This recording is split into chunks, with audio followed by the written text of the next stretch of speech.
صحابی نے نبی سے پوچھا یا رسول اللہ اونٹ کو رسی باندھوں حفاظت کے لیے یا اللہ پہ توکل کروں؟ صحیح حدیث ہے. وہ صحابی سمجھ رہے تھے کہ رسی باندھنا توکل کے خلاف ہے, کہیں ایسا نہ ہو کہ یہ کہا جائے کہ یہ تو رسی پر ایمان لا کے بیٹھے ہوئے اور اللہ پر تو ایمان نہیں ہے. تو آپ صلی اللہ علیہ وسلم نے فرمایا شد عقالہ وتوکل علی اللہ, اس کو پہلے رسی سے باندھو اس کے بعد اللہ پہ توکل. کیا مطلب؟ دونوں چیزیں ایک دوسرے کے اپوزٹ بول لو نا نہیں ہے. توکل اور اسباب ایک دوسرے کے خلاف نہیں ہے. وہ رسی باندھنے کے بعد اللہ پہ توکل کرو. دکان پہ تالا پڑے گا پھر اللہ پہ توکل ہوگا کہ اب چوکیدار بٹھائیں گے پھر اللہ پہ توکل ہوگا. تو اسی طرح کسی کی جان کی حفاظت کے پورے انتظام ہوں گے, اس کے بعد کیا ہوگا؟ اللہ پہ توکل. پہلے نکاح ہوگا, شادی ہوگی, پھر اللہ پہ توکل ہوگا کہ اب اللہ اولاد دے گا. شادی کی نہیں ہے یار, اللہ نے حضرت مریم کو بغیر شوہر کے عیسیٰ علیہ السلام دے دیے تھے, بیٹا مل گیا تھا, تو مجھے بھی بیوی کے بغیر بیٹا بولو بھائی مل سکے. تو بے وقوفی ہوگی کہ نہیں ہوگی؟ تو یہاں تو یہ مثالیں سمجھ میں آتی ہیں. کاروبار کا نقصان ہو رہا ہے وہاں سمجھ میں نہیں آتی. ارے اپنی حماقت پہ غور کرو بھائی, تمہارے اندر کوئی فالٹ ہے. تم یا تو سردیوں میں برف بیچ رہے ہو, بکے گا, اور تم کہہ رہے ہو جب بک نہیں رہا تو کہہ رہے ہو یار یہ کہ لوگ, او بھائی لوگ کوئلے گرم کر کر کے کھا رہے ہیں سردیوں میں, اور تم جناب برف بیچ رہے ہو اور کہہ رہے ہو یار میں نے برف کا اتنا بڑا سیٹ اپ لگایا, کارخانہ بکتا ہی نہیں ہے, چل ہی نہیں رہا یار, کسی نے کچھ کر دیا ہے. تو اس کا مطلب ہے کہ بھائی آپ کامیابی کے اسباب اختیار کرنا چاہتے ہی نہیں ہیں. ہمارے کئی دوست ہیں, انہوں نے کھانے کے ہوٹل شروع کیے, 2-3 دن کے بعد بند ہو گئے, وہ نہیں چلے. اچھا کہنے لگے حضرت شروع میں 1 ہفتہ تو بڑا رش تھا, اس کے بعد اچانک کسٹمر مارکیٹ سے کیا ہو گئے, شارٹ. یہ یقیناً کسی نے کچھ کیا ہے, ورنہ شروع کے ہفتہ بھی رش نہ ہوتا. میں نے کہا دیکھو کوئی بھی جب ہوٹل کھلتا ہے نا تو شروع میں 1 ہفتہ رش صرف ٹیسٹ کرنے کے لیے ہوتا ہے کہ یار نیا ہوٹل میں نے کہا ہو سکتا ہے میں بھی آ جاؤں وہاں پہ, آپ کو پتہ نہ چلا ہو کہ نیا ہوٹل کھلا ہے, اس کی بریانی ذرا چیک کر کے دیکھتے ہیں. جب ٹیسٹ نظر نہیں آیا تو وہ 1 ہفتے میں سارے کسٹمر کیا ہو گئے, مارکیٹ سے شارٹ. اب آپ کیا کہہ رہے ہو؟ اب عامل کو جا کے آپ بتاؤ گے نا یار 1 ہفتہ ہوٹل چلا تھا, وہ کہہ رہا ہے بس وہ جو تمہاری ممانی آئی تھی نا اس دن ہوٹل پہ, بلی کسی پہ بھی ڈالی جا سکتی ہے, انہوں نے جو ٹیڑھی نظر سے دیکھا تھا تو نظر لگی ہے یہ. اور تمہارے جو حسد کرنے والے, وہ جو تمہارا دوست ہے نا جس کو تم اچھل کے بتا رہے تھے میرا ہوٹل میرا بزنس, انہوں نے گندی نظروں سے دیکھا تمہارے ہوٹل کو, برباد ہو گیا. آپ کو یہ نہیں پتا یہ کمبخت اپنا ہوٹل کھول رہا ہے, صحیح ہے نا, یہ کیا کر رہا ہے, یہ اپنا ہوٹل کھول رہا ہے. اب وہ آپ سے کہے گا کہ یار پھر آپ کا نظر میں اتار دوں گا, اس کے لیے اتنے بکرے چاہیے, اتنی مرغیاں چاہیے, اتنے پیسے چاہیے, اتنے نظریں چاہیے, نظرانے چاہیے. پھر وہ لگے رہتے ہیں ساری زندگی, نہ ہوٹل کبھی کھل کے دیتا ہے نہ نظر کبھی اتر کے دیتی. تو گورا کامیاب دنیا میں کیوں ہے؟ آخرت کی اس نے محنت نہیں کی, اس لیے آخرت میں کامیاب نہیں ہے. دنیا کی محنت کی, کامیاب کر دیا. تو اس محنت میں بڑی چیز کیا ہے کہ بھائی جو جہاں فالٹ ہے نا اس کی کیا کرو, تلافی. اسباب کو دیکھنا پڑے گا, پھر نظر کس پہ رکھنی ہے, اللہ پہ, کہ بھائی اسباب سے ہوگا کچھ نہیں جب تک اللہ کی مرضی نہیں ہوگی. ابراہیم علیہ السلام کو آگ میں پھینکا گیا, اللہ نے نہیں جلنے دیا, اور اللہ جلانا چاہے تو باغ میں بھی جلا دے. مجھے افسوس ہوتا ہے, ایک بات میں ضرور آج بتاؤں گا. دیکھو بیٹی پر جب سسرال میں ظلم ہو نا, بیٹی پر سسرال میں ظلم ہو, ایک حد تک برداشت کرو, سمجھ رہے ہو. ایک صاحب کی بیٹی کہیں شادی ہو کے گئی, انہوں نے مجھے بتایا میرا داماد بڑا ظلم کر رہا ہے, کم بخت نشہ بھی کرتا ہے, یہ بھی کرتا ہے, وہ بھی کرتا ہے. میں نے کہا یہ نہیں سدھرے گا, طلاق لے لو. کہہ رہے نہیں, دل تو کس کے ہاتھ میں ہے, اللہ کے ہاتھ میں. بڑی زبردست تقریر کر رہے تھے وہ, اللہ چاہے گا تو اس کے دل کو سدھار دے گا. میں نے کہا دل بھی اللہ کے ہاتھ میں, اللہ چاہے گا تو سدھار بھی دے گا, لیکن ہمیں نہیں پتا کہ اللہ چاہے گا بھی کہ نہیں چاہے گا.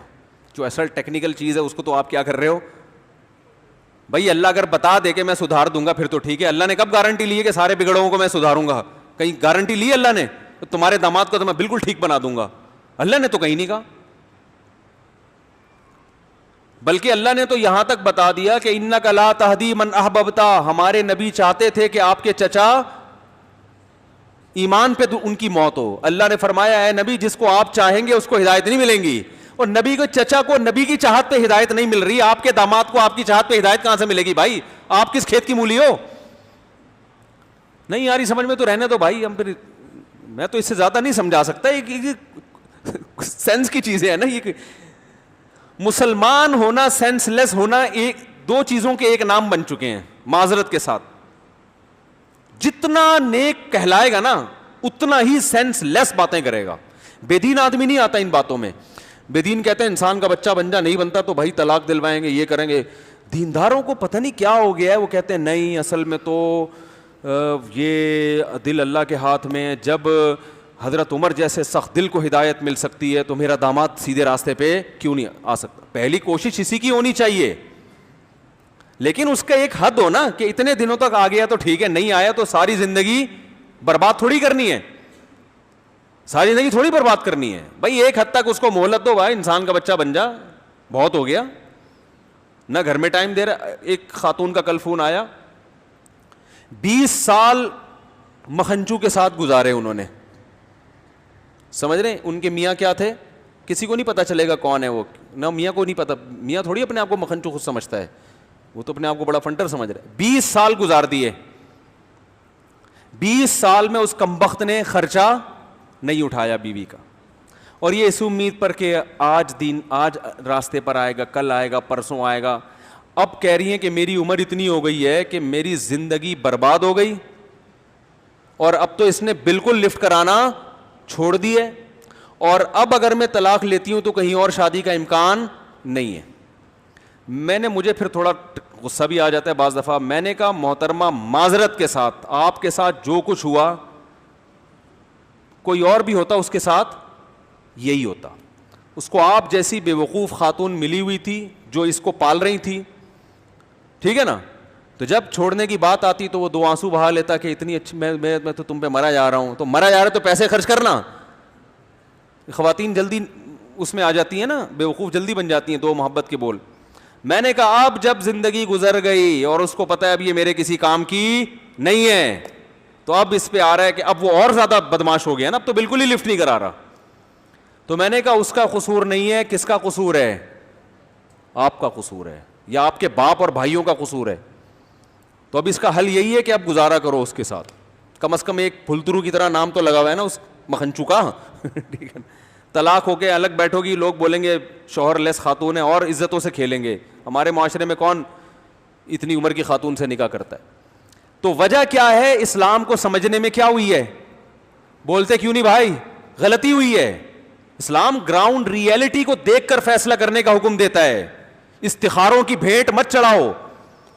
ایک خاتون نے فون کیا کہ میرے میاں نے مجھے طلاق دی ہے, مسئلہ کہ ہو گئی. میں نے کہا نہیں ہوئی, جو الفاظ ہیں وہ طلاق کے نہیں ہے. کہہ رہی پھر بھی میں اگر استخارہ نکال لوں اطمینان کے لیے. میں نے کہا طلاق کے اطمینان کے لیے استخارے نکالے جا رہے ہیں یار. میں نے کہا تو علماء سے پوچھو کہ ہوئی ہے کہ نہیں ہوئی ہے. کہ نہیں پھر بھی اپنے کچھ بھی نکل جائے گا بھائی استخارے میں. تو اگر بندہ 2 نمبر ہے, آپ نے اپنی بچی کی شادی کر دی, داماد لائن پہ نہیں آ رہا, استخاروں کی بھیٹ مت چڑھاؤ. اس کو بولو انسان کا بچہ بن جا. اتنا کچھ خامیاں تو ہر ایک میں ہوتی ہیں, عورت میں بھی مرد میں بھی, وہ تو سب نہیں برداشت کرنی ہے ایک حد تک. بھائی یہ اس سے زیادہ نہیں برداشت ہوگا. بچی پاگل, عورتیں جلدی نفسیاتی پاگل ہوتی ہیں, پتہ ہے آپ کو. خواتین زیادہ ٹینشن برداشت نہیں کرتی, وہ ذہنی توازن کھو بیٹھتی ہیں. تو ایسا نا چھوٹی چھوٹی باتوں میں داماد کو چترول لگانا شروع کر دو. ہم بھی کسی کے داماد ہیں, ٹھیک ہے نا. تو زیادہ مسائل جہاں ہو رہے ہیں نا, اسٹریس کی طرف جا رہی ہے, ڈپریشن کی گولیوں پہ آ رہی ہے, تو ایسے موقع پہ بھائی بولا بھائی انسان کا بچہ بن جا, نہیں تو نہیں. میں تو لوگوں کو مشورے دیتا ہوں الٹے, اللہ معاف فرمائے. ایک صاحب نے مشورہ میری بچی کا یہ, میں نے کہا اس کو فوراً سانس سے کیا کر دو الگ. سانس لیس زندگی گزارے گی تو ٹھیک ہو جائے گی, ورنہ میں نے کہا یہ مرے گی. بعض سانسوں, جو میرا بیان نہیں سن رہی, بعض سانسیں بڑا غرق کر دیتی ہیں تانے دے دے کے, لیکن عموماً ایسا ہوتا نہیں ہے الحمدللہ, کیونکہ جو میرا بیان سنتی ہیں وہ سانسیں بہت ہی اچھی سانسیں ہیں, آپ کو پتہ ہے نا.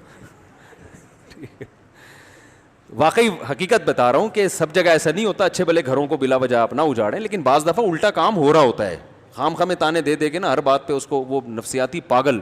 تو ایسے موقع پہ لڑکی کے باپ کی ذمہ داری ہے وہ میدان میں آئے اور بولے بھائی میری بچی کو الگ گھر لے کے دو گے تو ٹھیک ہے, نہیں تو یہ میرے گھر میں بیٹھے گی, ایسی کی تیسی, صحیح ہے نا, جو مرضی کرنا ہے کر لو, نہیں تو وہ برباد ہو جائے گی زندگی, تباہ ہو جائیں گے. اس میں ماں کا حق نہیں ہے پھر کہ میری ماں, ہائے میری ماں, ماں بہت بڑی نعمت ہے اللہ کی, مگر ماں کی وجہ سے اگلے کا بیڑا غرق کرنے کی کہاں سے اجازت ہے بھائی, اس کی بھی تو کوئی ماں ہے نا. تو ایسا کر رہے ہوتے ہیں, 28 روٹیاں ایک صاحب پکوا رہے تھے اپنی بیوی سے, ماں کا حکم تھا سب کے لیے, مجھے انہوں نے آ کے بتایا میری بیوی 28 روٹیاں بناتی ہے, تو انہوں نے مجھے اجازت دی کہ آپ ممبر پہ بیان کر سکتے ہیں, ان کو نہیں پتہ چلے گا کسی کو, پرانا قصہ ہے. تو میں نے کہا 28, انہوں نے کہا اتنے دیور ہیں, اتنے ابا کی دکان میں جو ملازمین ہیں وہاں بھی جاتی ہیں روٹیاں, اور وہاں بھی ابا کی تو خیر بنتی ہیں, چلو وہ تو بننی چاہیے, اور ملازمین وہ ٹوٹل ملا کے 3 ٹائم, صبح 28 پراٹھے, دوپہر 28 روٹی. میں نے کہا بھائی وہ اگر بنا بھی رہی ہے نا خوشی سے, پھر بھی یہ کیا ہے, زیادتی ہے. تو اس کے لیے تو کوئی پروفیشنل وہ رکھو, کیا کہتے ہیں اس کو, خباز جو ہوتا ہے نا عربی میں, اردو میں کیا کہتے ہیں, وہ جو روٹیاں پکانے والا. خیر جلدی سے ہم بات کو لے کر آتے ہیں آگے. تو مسلمان کیوں پیچھے جا رہا ہے, وہی غلطی بار بار بار بار بار بار بار بار کر کر کے کر کر کے کر کر کے پھر بھی کمبخت اسی پہ ڈٹا رہتا ہے, پھر بھی اسی پہ ڈٹا رہے گا اور اس پہ فخر بھی کرتا ہے. غلطی کو, پہلی بات تو غلطی کو غلطی نہیں مانتے, وہ کہتے ہیں ہم اتنے دودھ کے دھلے ہوئے, ہم سے غلطی کبھی بھی نہیں ہو سکتی, اتنے دودھ کے دھلے ہوئے ہم لوگ. اور پھر اگر ہو جائے تو اگلی دفعہ اس غلطی کی تلافی کے لیے کوئی مشورہ نہیں ہوگا کہ یار اب ایک دفعہ ہو گیا تو اب دوبارہ یہ غلطی نہ ہو, تو وہ بھی نہیں ہوتا. پھر وہ غلطی, پھر وہ الیکشن میں دیکھ لو نا, ایک دفعہ جن حکمرانوں کو حاکم بنانے کی غلطی کی اور پھر انہی کو گالیاں دے رہے ہیں, اگلی دفعہ انہی کو ووٹ ملتے ہیں کہ نہیں ملتے. یہ تو اتنی بڑی دلیل ہے کہ سندھ کا حال جا کے دیکھو. میں تو اندرون سندھ گیا ہوں, وہاں غریبوں نے کہا کہ حکومت کھا گئی, ہمیں کھا گئی. میں نے کہا یار پھر ووٹ کیوں دیتے ہو, کہہ رہے ہیں سائیں ووٹ تو دیں گے نا سائیں, قوم کا مسئلہ ہے. ہم نے کہا دو, پھر روتے کیوں ہو. کراچی کا حال دیکھ لو, جن لوگوں نے کراچی کو تباہ کیا الیکشن میں ووٹ انہی کو ملیں گے, تباہ کیا جنہوں نے الیکشن میں ووٹ انہی کو ملیں گے. ہمارے بزرگ کہتے ہیں, ہم نے جو بزرگوں سے سنا ہے اور خود بھی دیکھا ہے کہ کراچی پہ ہمارے دور میں 3 آدمیوں نے محنت کی ہے, جنرل مشرف نے, ایک نعمت اللہ خان نے, اور ایک مصطفیٰ کمال نے. نعمت اللہ خان پتہ نہیں زندہ ہیں یا نہیں ہیں, اگلے الیکشن میں ہار گئے تھے وہ, حالانکہ کراچی کو ٹھیک ٹھاک طریقے سے بولو بھائی بنا دیا تھا. اگلے الیکشن میں کسی نے لفٹ, ذرا سے بھی لفٹ نہیں کرائی. جنرل مشرف سے تو ہمارے چلے دوسرے اختلافات ہیں, اس کی وجہ سے ہم نہیں کر رہے, لیکن کراچی کو بہرحال بنا دیا. تو بار بار وہ کیا کرتے ہیں, یعنی ایک آدمی کر کے دکھاتا بھی ہے نا کہ میں تمہارا خیر خواہ ہوں, پھر بھی کہہ رہے ہیں نہیں تم نہیں. وہ جس نے لوٹا ہے نا, جس نے ہمارا خون سرن سے نکالا ہے, چیخیں گے بھی لیکن دوبارہ اسی کو لے کر آئیں گے ہم. تو یہ مارکیٹ میں کیا چل رہا ہے, تو سیاست میں دیکھ لو ہر کام ایسا ہی چل رہا ہے بھائی.